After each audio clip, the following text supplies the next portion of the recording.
With position and 80 गज के plot हैं सिक्योरिटी गारंटी के साथ, ना किसी की डबलिंग, ना किसी किस्म का फ्रॉड। आज लें, कल से अपने प्लॉट के तामीरात का काम शुरू करें। ना 120 गज लेना चाहें तो 80-80 गज के 2 प्लॉट ले सकते हैं जोड़ी, वो 160 गज बन जाते हैं अंदर। इसके ये गवर्नमेंट का प्रोजेक्ट है, गवर्नमेंट की प्रॉपर फाइल है, गवर्नमेंट का ही ट्रांसफर है।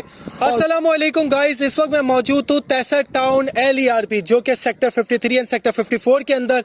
ये गवर्नमेंट का प्रोजेक्ट है, गवर्नमेंट की प्रॉपर फाइल है, गवर्नमेंट का ही ट्रांसफर है और विद पोजीशन है, 99 साल लीज है और उसके साथ साथ श्योरिटी गारंटी के साथ। जी हाँ, अब इस प्रोजेक्ट के हवाले से अगर बात की जाए, ये तहसर टाउन LERP का प्रोजेक्ट है जो कि लियारी एक्सप्रेसवे रीसेटलमेंट प्रोजेक्ट है। और इस प्रोजेक्ट की अगर फिजिकल लोकेशन की बात की जाए तो अगर आप एसनाबाद इंडस्ट्रियल एरिया से आते हैं तो एसनाबाद इंडस्ट्रियल एरिया की बिल्कुल बैक साइड पड़ती है सेक्टर 53 और 54। और इसी के साथ साथ गुलशन मेमार से आते हैं तो गुलशन मेमार की बिल्कुल बैक साइड पड़ती है सेक्टर 53 और 54। इसी के साथ साथ अगर आप नॉर्दर्न बाईपास आपने देखा और लेबर स्ट्राइक